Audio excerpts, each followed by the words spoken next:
Quem acompanha as transmissões, as entrevistas da Revista História sabe que nós sempre as fazemos às quintas-feiras e, no entanto, os episódios do final de semana passado fizeram com que, nas nossas conversas cotidianas, o Flávio levantasse a possibilidade de dar uma entrevista que a gente já tinha pedido para ele ainda não tinha topado, dar uma entrevista sobre os movimentos do futebol, tanto internamente, as disputas de campeonatos, etc., como o seu vínculo com questões políticas.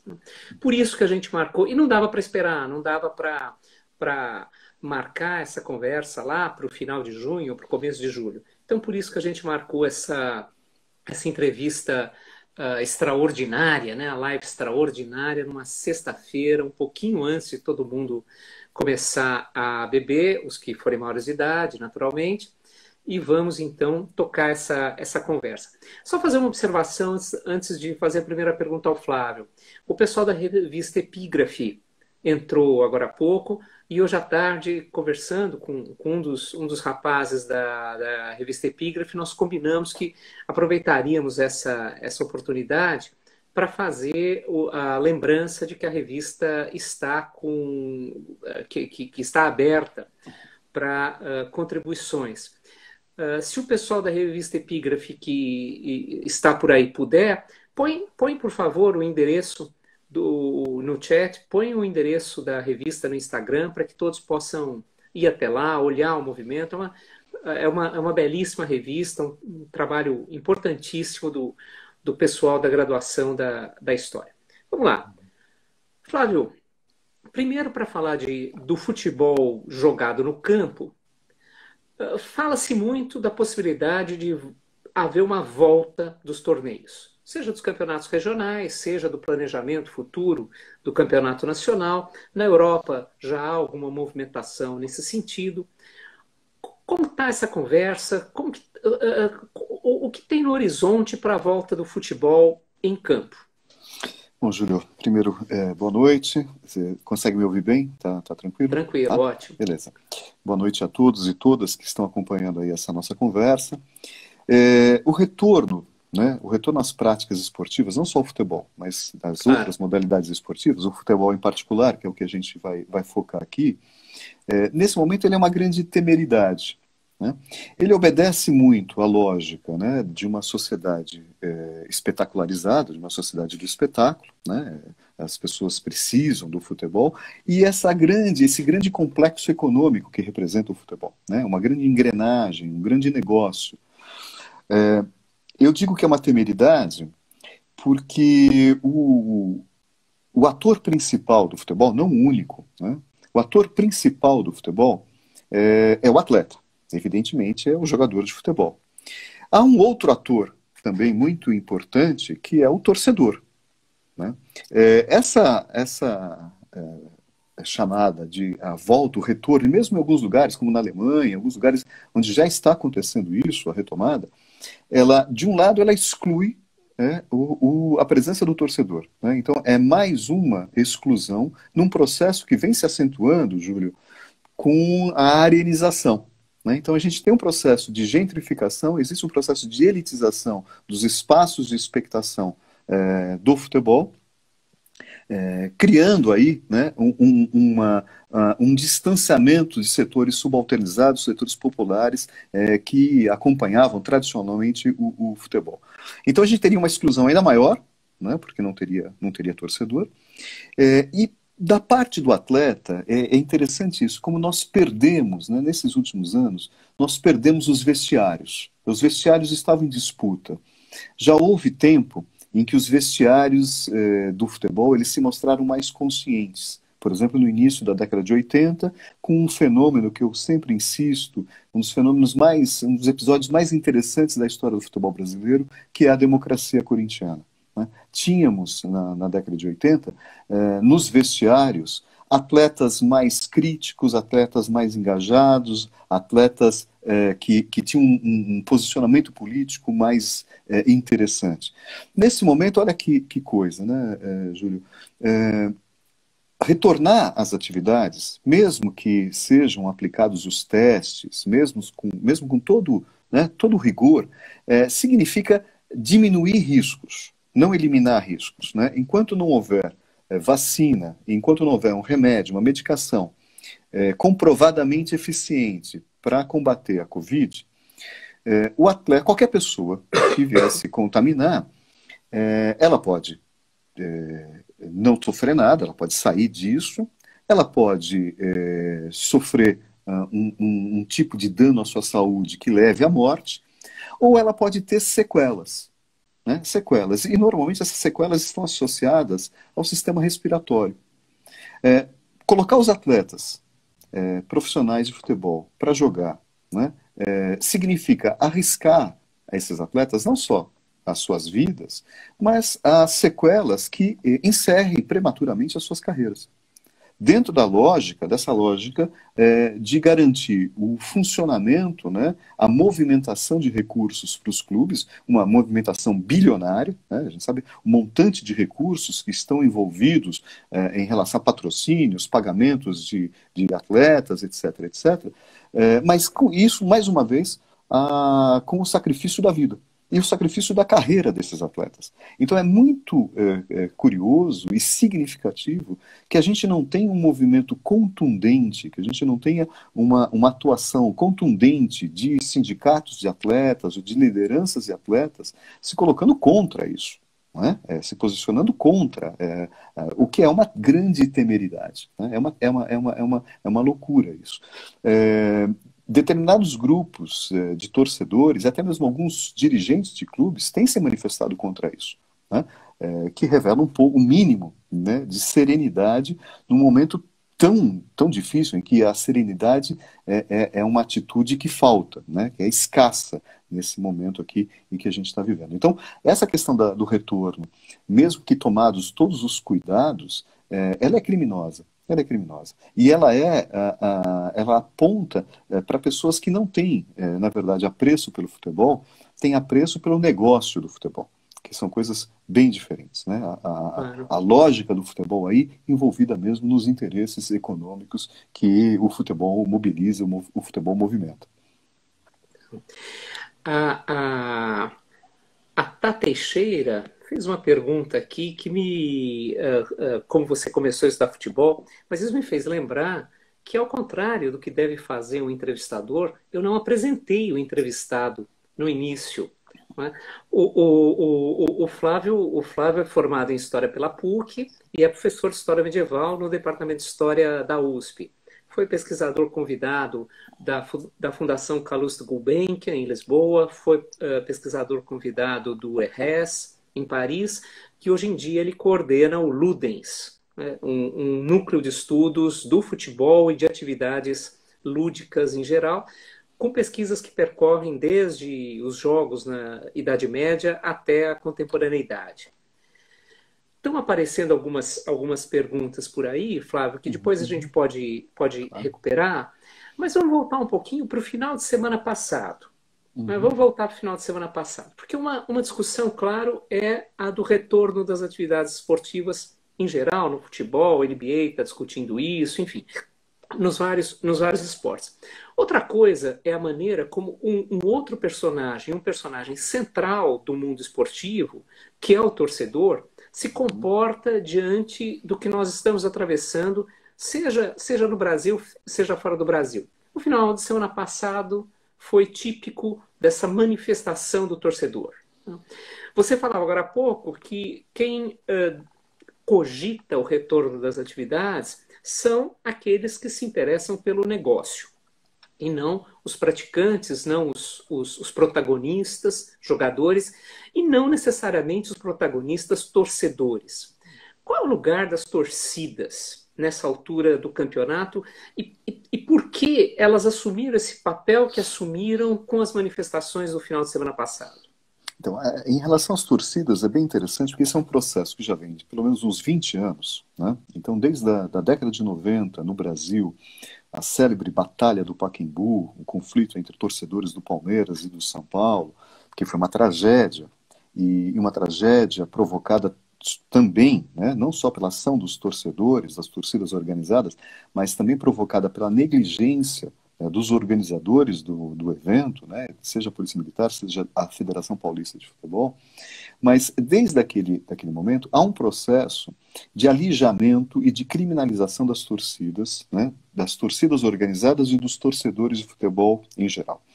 Esse processo de criminalização, Júlio, de criminalização das torcidas, ele é semelhante e ele se dá par e passo ao processo de criminalização dos movimentos sociais no Brasil.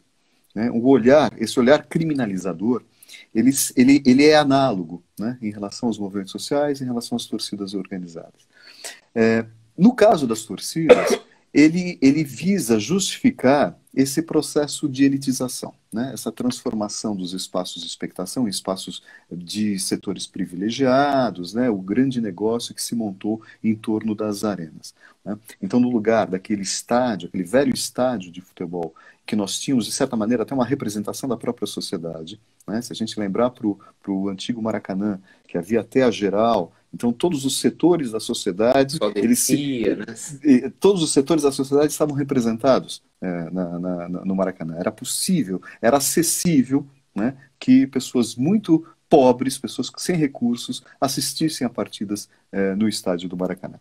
Bom, esse processo análogo, ele tem uma questão e particular nos últimos 8, 10 anos no Brasil, mas sobretudo a partir das jornadas de junho de 2013, que é essa discussão político-ideológica que se dá em torno do futebol.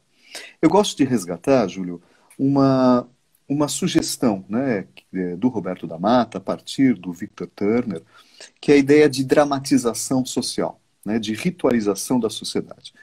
O Roberto da Mata vai sugerir que o futebol, dada a importância que ele tem na sociedade brasileira, ele tem a capacidade de expor, de encenar e de dramatizar alguns dos nossos conflitos, dos nossos maiores dilemas, né? E talvez não haja nenhum maior conflito recente, desde 2013 até hoje, são 7 anos, né, do que a própria questão da democracia, a própria questão das instituições democráticas. É isso que nós estamos, esse é o nosso dilema atual, né? Esse é a nossa contradição. E lembrar que lá em 2013, no meio das jornadas de junho, apareceram 2 elementos importantes. Primeiro, uma estética, do ponto de vista das manifestações, da corporalidade, da gestualidade, da vocalidade dos manifestantes, uma estética que era mimetizada, ela era imitadora daquilo que ocorria nas arquibancadas de futebol. Então, muitos dos gritos, muitas das palavras de ordem, iniciadas lá pelo movimento Passe Livre, né, nas demandas lá sobre políticas públicas para a saúde e educação, elas tinham uma expressão que era semelhante, era análoga à expressão das multidões, das massas nas arquibancadas. Vou dar um exemplo, por exemplo. O pula, sai do chão contra o aumento do busão, né, que foi uma palavra de ordem apresentada nas avenidas do Brasil todo, ela é um decalque, é uma retirada, né, do pula, sai do chão, faz ferver o caldeirão, né, cantado em alguns estádios, algumas arenas pelo Brasil. Aquele canto, né, enjoativo, chato, né, que aparece em algumas partidas da seleção brasileira, né, sou brasileiro, com muito orgulho, com muito amor, ele aparecia também. Né? Então, esses elementos do futebol, eles apareceram na jornada de junho muito forte em 2013. E eles continuaram a ser alimentados, eles continuaram a aparecer nas movimentações até domingo passado. Né? Domingo passado a gente teve talvez um momento de maior explicitação do futebol como uma encenação dos dilemas, dos paradoxos da sociedade brasileira. Ainda em 2013, além dessa questão da gestualidade, da vocalidade, um dos temas que começou a aparecer como um elemento de conteúdo, de crítica às políticas públicas implementadas no Brasil e pelos diversos níveis de gestão, o governo federal, os governos estaduais, os governos municipais envolvidos na agenda esportiva na qual o Brasil estava inserido, né, que estabeleceu a Copa das Confederações, Copa do Mundo, Jogos Olímpicos, Jogos Paralímpicos. Então, toda essa agenda esportiva ela envolveu 3 níveis de administração das mais diversas siglas político-partidárias. As críticas a essas políticas públicas feitas por movimentos sociais e críticas legítimas do ponto de vista de prioridade, né, de mau uso de verbas públicas, elas passaram a objetivar a questão do futebol, colocar o futebol em causa. Então se dividiu um pouco, né, a gente teve uma divisão curiosa de grupos que eram contrários a organização dos mega-eventos esportivos previstos, né, e organizados no Brasil nesse período. Nesse momento se construiu, de uma maneira muito curiosa, Júlio, se construiu ali uma espécie de 2 torcidas, 2 agrupamentos, né, que se expressavam a partir dessas vocalidades, dessas gestualidades.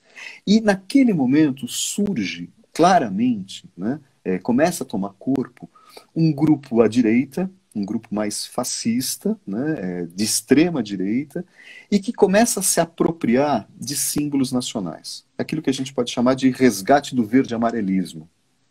Inclusive, desculpa te interromper, mas a Mirtz e a Patrícia acabaram de fazer justamente esse comentário no chat.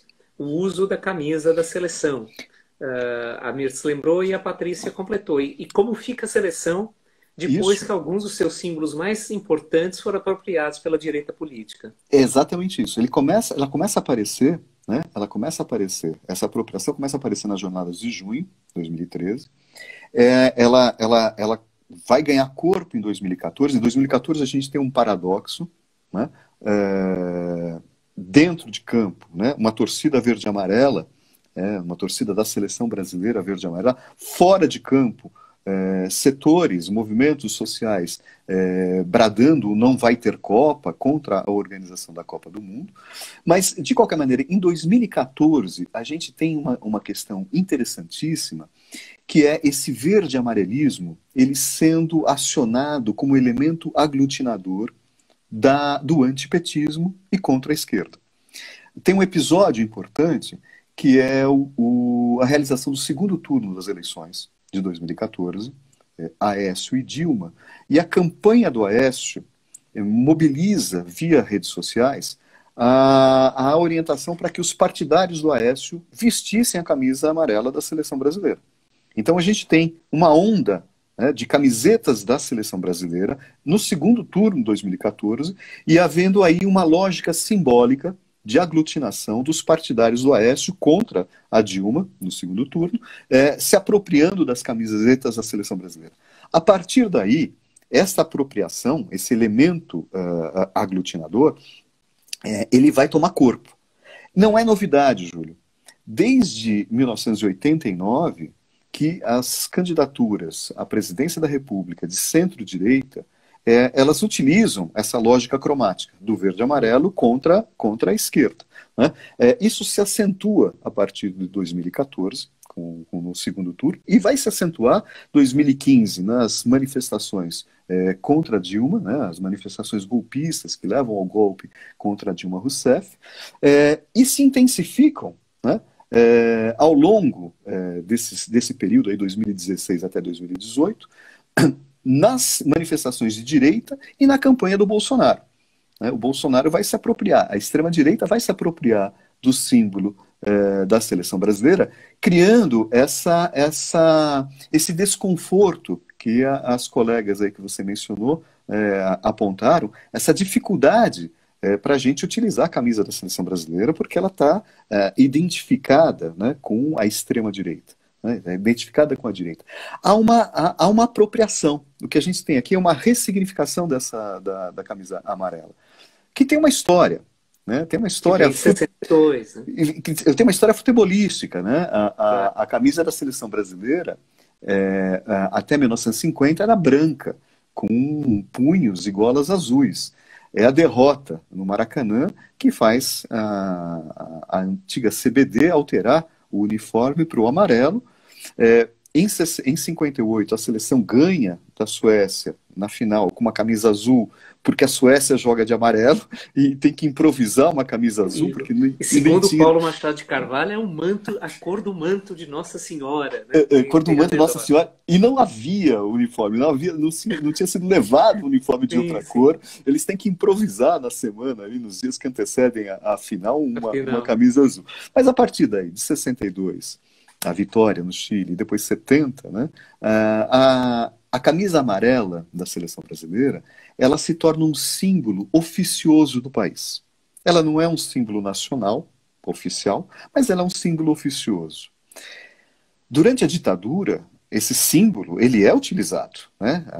A seleção brasileira foi instrumentalizada, né, como reforço à propaganda da ditadura militar. Há uma ressignificação numa chave democrática nos anos 80, com a seleção de 82, comandada por ninguém menos do que o Sócrates, né, que tem um posicionamento político bastante interessante na sua trajetória, e a vinculação do Sócrates à democracia corintiana, que eu volto a repetir, é o episódio talvez mais interessante da história do futebol brasileiro. E depois, em 84, com a campanha das diretas. A campanha das diretas, ela utiliza a cor amarela, né, então a lógica cromática é o amarelo. Há muitas camisas da seleção brasileira que são utilizadas nas diversas manifestações, nos comícios.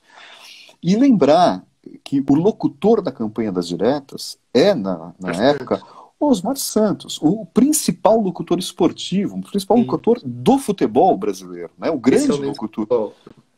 E aqui, sobretudo aqui no último comício, no comício do Vale do Anhangabaú, de 84, além do Osmar Santos, estão presentes os integrantes da democracia corintiana, né? Sócrates, Casagrande, Vladimir, Zenon, e o Sócrates fala, né? Ele discursa durante o comício. É interessante porque você tem uma reapropriação deste amarelo numa chave democrática, de refundação da República Brasileira, uma refundação democrática da República Brasileira, que também vai ser utilizada na campanha do Tancredo, mesmo Tancredo vencendo lá no colégio eleitoral por vias indiretas. Então o que a gente tem, essa camiseta, que eu queria falar para os colegas aqui que estão nos acompanhando, ela é um símbolo flutuante, ela é um operador cultural. Como o futebol, eles podem ser utilizados numa chave de dominação, de exploração, mas também podem ser utilizados numa chave de transformação e de crítica. O que nós vimos no domingo passado, e espero que se repita, né, nesse próximo domingo no Brasil, o que nós vimos na Avenida Paulista é um retrato muito interessante de como o futebol se tornou um elemento, um ingrediente cultural que expressa essa polarização política no Brasil atual. De um lado, né, ali perto da Fiesp, as tradicionais camisetas da seleção brasileira, amarelas, né, e junto com as bandeiras do Brasil, e aí o símbolo nacional, o símbolo oficial, que é a bandeira, e aí os grupos fascistas, né, os integrantes aí de diversos grupos fascistas, propalando uma identidade geral. Né, essa identidade sou brasileiro, que é um apelo acionando sentimentos, acionando afetos da identidade nacional, um símbolo poderoso, né? É difícil, né, debater e questionar o patriotismo, né? E esse patriotismo ele vem envolto em práticas absolutamente antipatrióticas, né? Práticas distorcidas até do próprio sentimento dos interesses nacionais. Mas não importa. Aquele grupo vestido com a camisa, né, com camisetas da seleção brasileira, na sua grande maioria, propala uma identidade nacional homogênea, né, e autoritária. Então é a ideia, nós somos brasileiros, né, e busca inimigos internos, na lógica mesmo da própria Constituição do Estado brasileiro. Né? O Estado brasileiro, em vários momentos da sua história, ele tentou identificar os seus inimigos externos. Nesse momento, recorrendo a esse mesmo expediente retórico que esses grupos de extrema-direita se apresentam. E com um projeto, né, Júlio, um projeto explicitamente, um projeto de ditadura. né? Um projeto defendendo a ditadura, defendendo uma ruptura institucional, no sentido de fortalecer o executivo, né, ameaçando fechar ou interferir no Supremo Tribunal Federal e ameaçando fechar Congresso Nacional e prender governadores. Né? Então, e fechar partidos e perseguir opositores, perseguir a esquerda. Então, o projeto que está sendo veiculado por esses partidários, né, da direita, que vestem a camiseta da seleção brasileira, é um projeto que ele articula esses dois elementos. A identidade nacional numa chave autoritária com um programa de golpe, de implementação da ditadura militar. E olha só que interessante, Júlio. Do outro lado da Paulista, o que a gente viu? Né? No domingo retrasado, um grupo de torcedores de futebol ligados ao Corinthians se apresentaram, um grupo pequeno, havia lá 20, talvez 30 pessoas no máximo, se apresentaram se posicionando contra essas propostas golpistas dos fascistas. E se apresentaram como? Com as suas camisetas de futebol. Sejam camisetas do Corinthians, alguns com camisetas da principal torcida organizada do Corinthians, que são os Gaviões da Fiel, e outros com camisetas antifascistas. Então era um grupo heterogêneo de torcedores, ligados a tipos, né, torcedores de naturezas diversas, que anunciaram um enfrentamento. Isso já estava acontecendo em Porto Alegre. Em alguns domingos, grupos antifascistas, naqueles grupos antifascistas, havia coletivos antifascistas ligados ao Internacional de Porto Alegre e ao Grêmio. De domingo retrasado para domingo passado, houve uma mudança. Desceu o bonde do Gaviões da Fiel. Né? Então, a manifestação que a gente viu de talvez 1.500 torcedores, não dá para contabilizar, mas algo em torno disso, eram integrantes da Gaviões da Fiel que apareceram ali fortemente. Né? E aquele espetáculo esteticamente interessante, mas forte, né? O bonde andando, né? E defendendo a democracia. Olha que interessante, havia também torcedores do Palmeiras, de coletivos palmeirenses, né? Do Palmeiras, da Palmeiras Antifascista, do Porcomunas, havia integrantes de torcidas organizadas do Palmeiras, mas não oficialmente nenhuma torcida organizada do Palmeiras participou do evento, mas havia integrantes, né, de torcidas organizadas do Palmeiras ali no meio, e torcedores ligados a coletivos de resistência, coletivos antifascistas, coletivos LGBTs, coletivo de mulheres, coletivos antirracistas, de diversos clubes, diversos times de futebol também presentes. E torcedores que foram com as suas camisetas. Torcedor do São Paulo, que não era nem de torcida organizada, nem de coletivo nenhum, que colocou a sua camiseta, a sua máscara e foi para lá. Torcedor do Santos também. O que a gente teve ali? Que eu acho bem interessante identificar. Também sob esse denominador comum do futebol, expressando as contradições, camisetas e símbolos relativos a uma identidade particular. Não uma identidade geral, como a gente vê do outro lado, essa identidade homogênea nacional. Não, mas uma identidade particular, a identidade clubística, que também é uma identidade, também aciona índices, né, identitários e que formam, criam determinadas culturas no campo do futebol. Uma identidade clubística que se colocou ali na Paulista a despeito das grandes rivalidades entre esses torcedores e esses clubes. E aqui tem um elemento interessante. Esses torcedores, né, são rivais.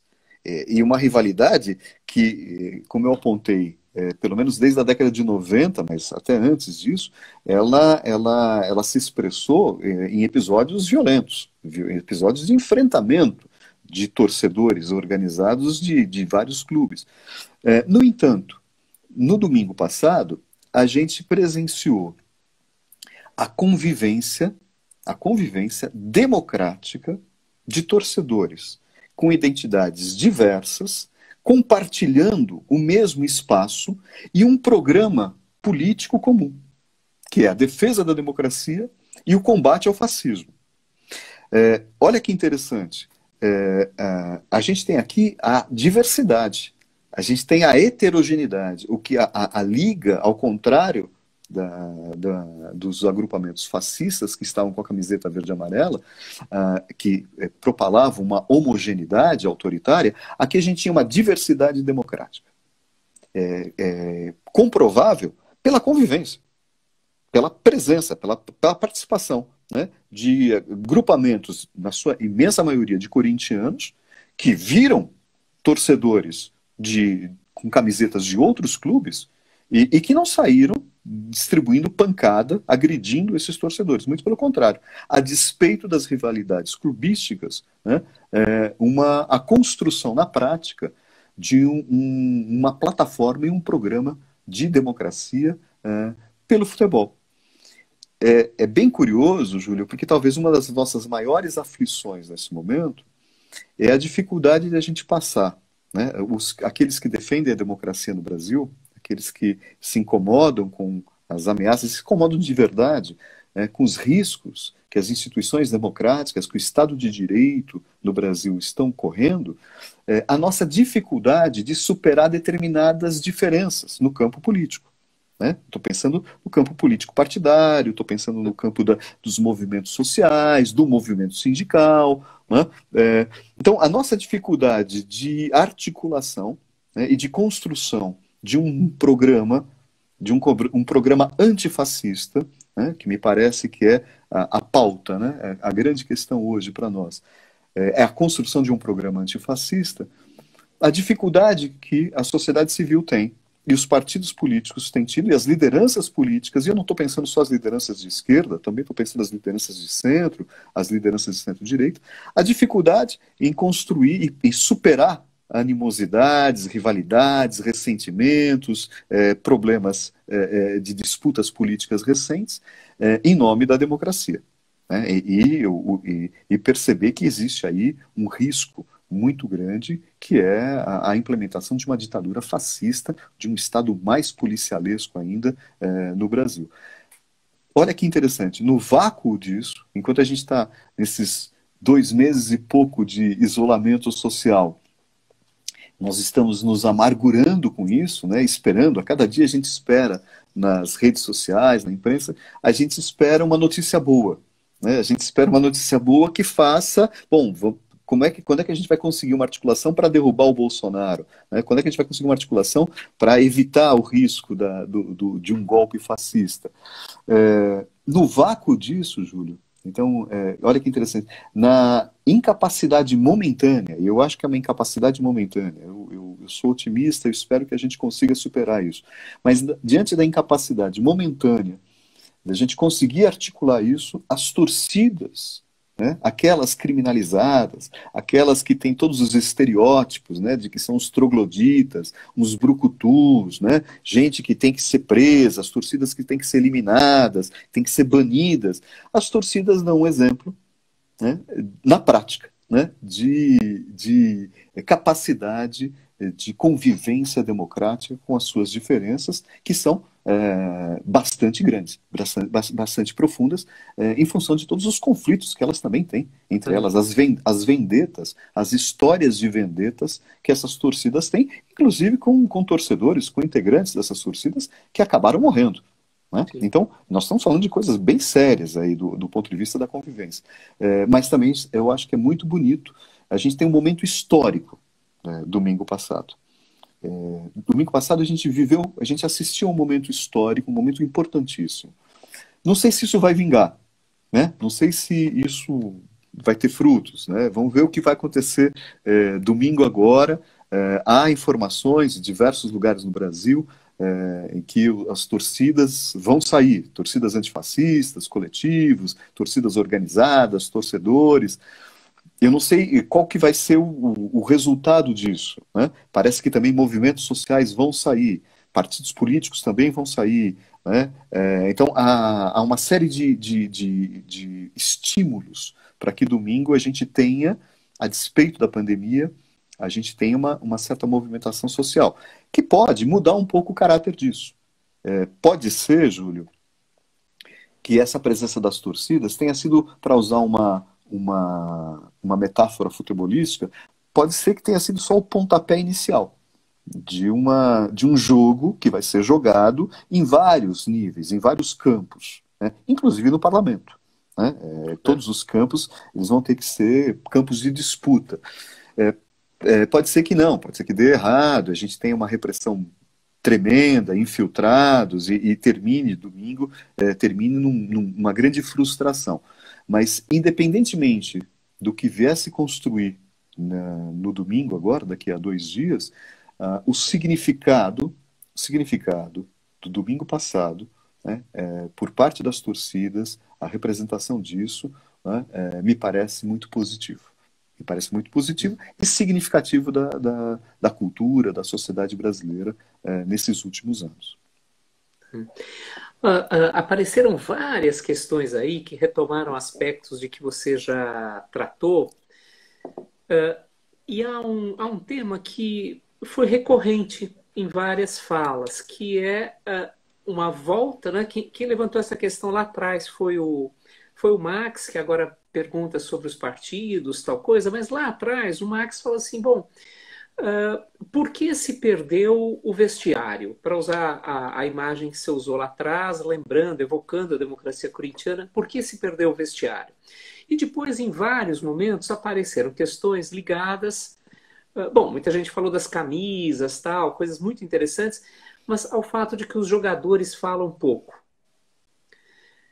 E será então que o momento que a gente está vivendo é que a arquibancada fala mais que os jogadores, porque os jogadores, por N motivos, querem ficar quietos, precisam ficar quietos, não manejam um repertório que lhes permita participar, como lá atrás o Sócrates, o Vladimir, o Casagrande, etc., participavam. Quer dizer, a voz, perdemos o vestiário, mas ganhamos a arquibancada. Então, eu acho que são duas coisas um pouco diferentes, né? E eu entendo a pergunta do Max, entendo a inquietação dele. Eu acho que nós não ganhamos a arquibancada, setores da arquibancada não conseguem se manifestar na arquibancada. Ou porque estão excluídos nesse processo de gentrificação, de elitização, ou mesmo por causa da repressão que existe hoje nas arquibancadas. A dificuldade que a gente tem das diversas torcidas, dos diversos coletivos, em levar uma faixa de protesto para dentro das arenas, dentro dos estádios, né? Então há um silenciamento e há uma vigilância muito grande da expressão política nas arquibancadas, né? E é quase um paradoxo, né? Se a gente lembrar, há uma foto icônica de 1979, numa partida Corinthians e Santos, em 79, que é aquela faixa anistia ampla, geral e restrita, que foi levada para o estádio, foi aberta no meio da Gaviões da Fiel e empunhada de um lado pelo Chico Malfitani e do outro lado pelo Antônio Carlos Fon. Essa expressão, né, política, e depois, algumas semanas depois, no mesmo estádio do Morumbi, numa partida Santos e Palmeiras, torcedores do Santos levam uma faixa semelhante e abrem essa faixa pedindo anistia.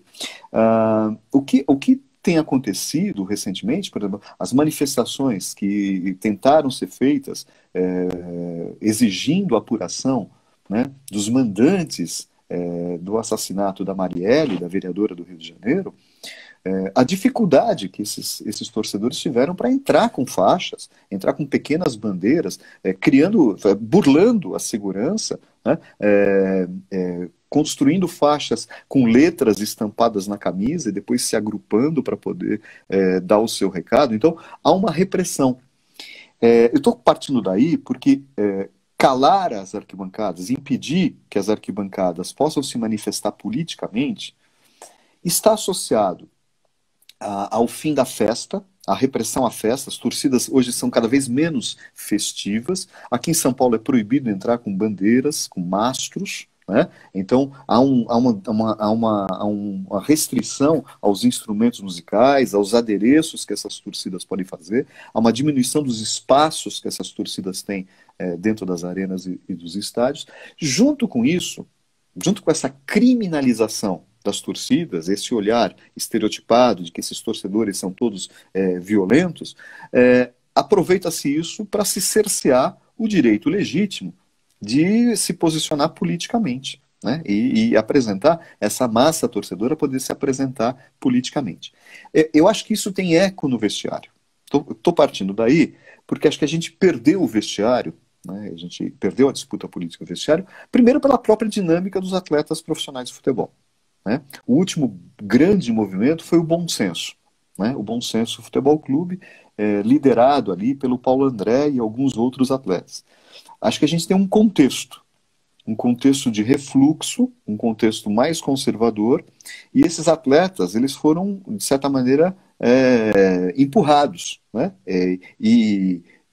Influenciados por essa cultura mais conservadora.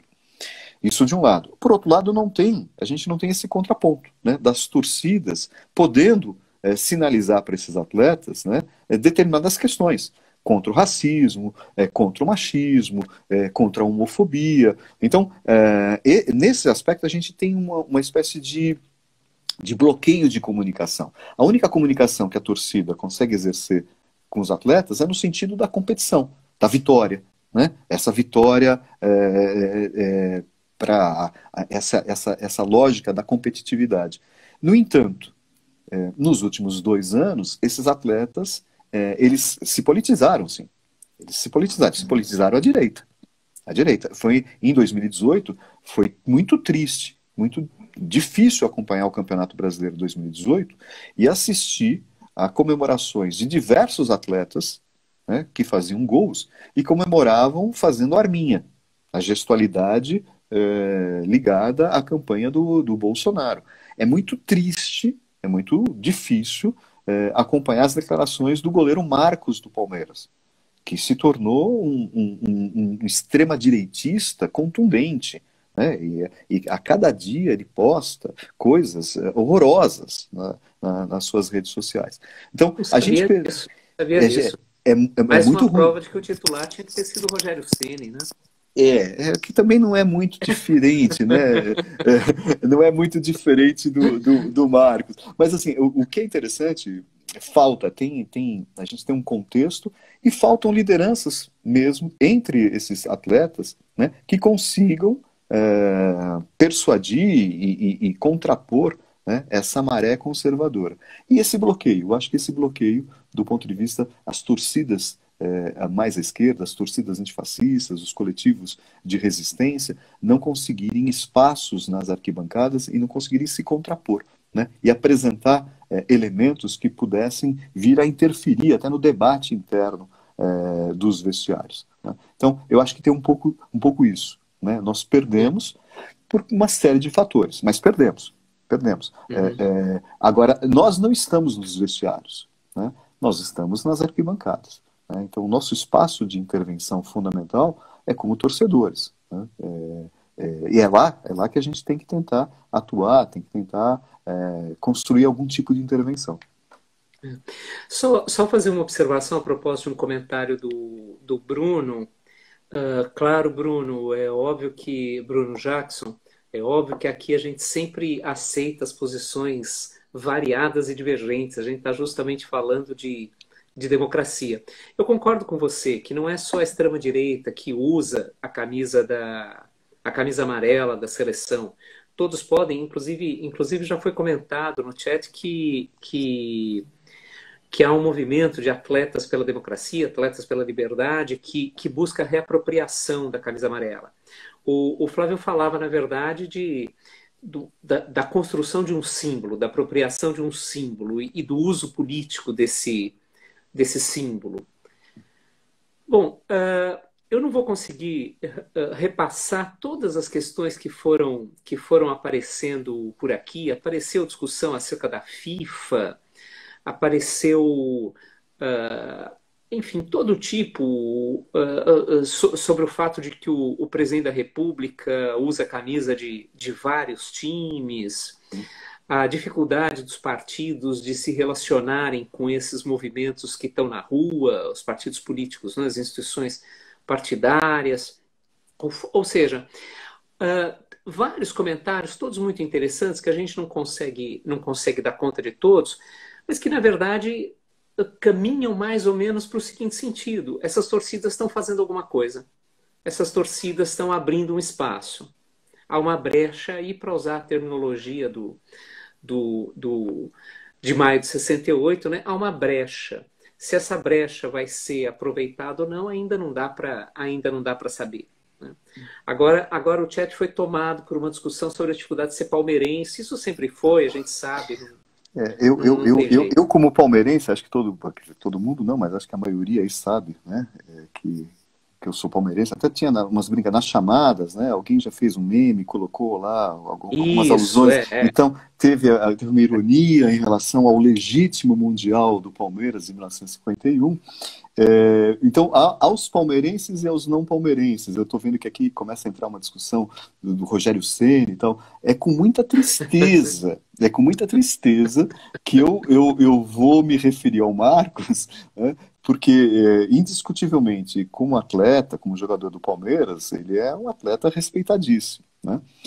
No entanto, né, as posições políticas dele recentes são, na minha avaliação, deploráveis. E eu fico particularmente à vontade para me referir a isso, porque eu olho com uma inveja, né? Uma inveja bacana, mas uma inveja a presença de determinados atletas de outros clubes, de outras agremiações, que não do Palmeiras. O Rogério Ceni, sim, o Rogério Ceni tem até um posicionamento, não é como o Marcos, eu fiz uma brincadeira aqui, mas o Rogério Ceni não é um raí, né? Eu acho que se a gente quiser lembrar de um atleta e que agora é dirigente e que está tendo um posicionamento bastante consequente, vamos lembrar do Raí, né? Neste momento aqui, o Raí está comprando uma briga importantíssima. E é exatamente um atleta, um ex-atleta e dirigente como o Raí que tem condições de interferir nos vestiários. É exatamente um posicionamento como o do Raí. Então, eu vou invejar o fato de que o Raí se coloca dessa maneira e vou lamentar, porque eu adoraria estar falando aqui do Marcos, adoraria estar dizendo aqui que o Marcos é o cara que está se posicionando pela democracia, além de ser um dos grandes goleiros da história do Palmeiras. Não é o único grande goleiro, né? As pessoas têm que lembrar o Valdir, tem que lembrar o próprio Leão, né? O Valdir e o Leão são grandes goleiros, mas assim, o Marcos é extraordinário goleiro do Palmeiras. No entanto, esse lado, a gente está pensando, a minha reflexão, eu falo isso sempre para os alunos, tem muitos alunos aqui, muitos ex-orientandos que estão conversando aqui. Eu sempre penso que a gente tem que discutir o futebol e os esportes na lógica das suas relações sociais, né? Não dá para a gente pegar o futebol e separá-lo das dinâmicas, né, da sua historicidade, né, das suas contradições mesmo sociais. Então, é por isso, né, que pensar não apenas o futebol do ponto de vista do seu desempenho esportivo, mas pensar o papel que o futebol tem, né, em determinados momentos da história. E essa quadra histórica na qual nós estamos inseridos, ela é trágica, ela é assustadora do ponto de vista da dramaticidade que ela traz e das implicações que ela pode levar. E não dá para não levar em consideração, né, o posicionamento desses atletas, né, e como esses atletas podem, né, e devem, né, não só se preservar, e foi a primeira questão que a gente conversou, né, Júlio, a questão deles colocarem em risco as suas vidas e as suas carreiras, mas do ponto de vista social e político, né, o que representa, e algumas alusões aqui, eu vi nas perguntas, aqui nos comentários, esse oportunismo deslavado, né, o Bolsonaro, a gente precisa de milhares de adjetivos para poder se referir a ele, né? E não, a gente não consegue um, né, que seja o mais preciso. Mas, evidentemente, do ponto de vista do futebol, o oportunismo, né? Um oportunismo que é uma violação, talvez, de uma das questões mais básicas da torcida, né, dos torcedores de futebol, que é a filiação clubística, né, que é a paixão clubística. Você torce para um clube. Existe o fenômeno da bifiliação, né, do biclubismo. Você torce para um clube do Nordeste, você torce para um clube do Sudeste, alguns torcem para o Milan, né, torcem para um clube europeu. Esse é um fenômeno normal. Agora, um sujeito que se utiliza, né, desses símbolos importantes, símbolos identitários, e vai trocando de camisa, né?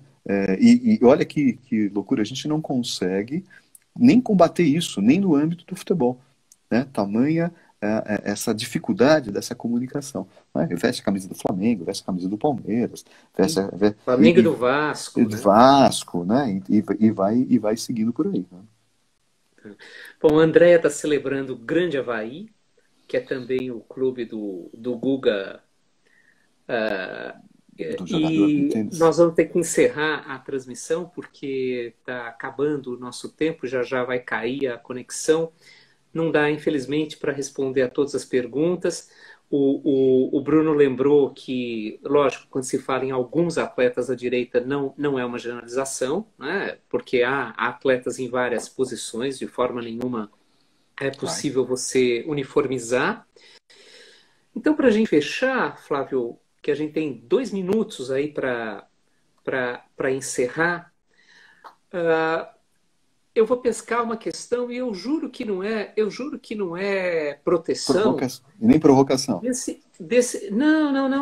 desse tal Francisco Alambert que está nos assistindo e que eu não sei muito bem de onde é, que pergunta se a identidade futebolística pode substituir a identidade classe que parece ter desaparecido e se as torcidas organizadas são representantes do novo precariado. A gente tem 2 minutos só. Então, Chico, eu acho que não. Eu acho que não. No contato que eu tenho tanto com as integrantes das torcidas organizadas, quanto, sobretudo, com essas torcidas de resistência, torcidas antifas, a discussão de classe ela se coloca o tempo todo, né? Então, ela se coloca muito fortemente, né? Eu acho que é uma sobreposição. É uma sobreposição de identidades de classe e a identidade clubística. A própria construção da torcida do Corinthians, que assumiu o protagonismo desse movimento recente, Chico, a própria autoimagem, né, que essa torcida anuncia é de ser representante das camadas populares, né? Sou maloqueiro, sou sofredor, né? Então, esse tipo de autoimagem é construída, constrói uma identidade que é uma identidade de classe, né? Quando os dirigentes dos Gaviões da Fiel apontam para uma coerência em estarem do lado da democracia, eles resgatam essa questão de estarem do lado do povo, né, e das classes sociais exploradas no Brasil. E aí os posicionamentos políticos, ideológicos recentes dos Gaviões, até mesmo nas últimas eleições de dirigentes dos Gaviões. Agora, para fechar, Júlio, e essa conversa com o Chico a gente retoma, e eu acho que é bastante interessante, eu acho que é interessante pensar no domingo, né? E deixar aqueles que não se sentirem à vontade para irem, por várias razões, né? Desde o risco de enfrentamento com a polícia, até o risco de disseminar ainda mais a pandemia, porque é uma aglomeração, há uma campanha que está sendo veiculada no Brasil, em várias cidades do Brasil, que é manifestar apoio a essas ações que vão ocorrer no domingo, colocando uma bandeira do seu clube na janela da sua casa, né? É uma maneira da gente construir uma diversidade no âmbito do futebol, uma diversidade e na luta pela democracia. Então, sugeriria eu àqueles que acompanharam, que gostaram, que aderissem, né? E se não puderem ir às manifestações no domingo, colocassem uma bandeira do seu clube, né, na janela, mostrando. É uma maneira reversa, Júlio, daquilo que foi feito com a bandeira brasileira durante esses anos todos aqui de ofensiva da extrema-direita, né? Colocavam as bandeiras brasileiras nas janelas. Maravilha. A gente tem 30 segundos, agora 28. A Juliana, a Ana, o Robson, todos pediram que você volte, Flávio, para outro bate-papo desse. Vamos agendar isso. Agradeço demais por você. Eu que Lembro para agradeço, todo Júlio. mundo, antes que caia a nossa conexão, que na semana que vem, 8 da noite, na quinta-feira, o Edu Natalino virá conversar conosco.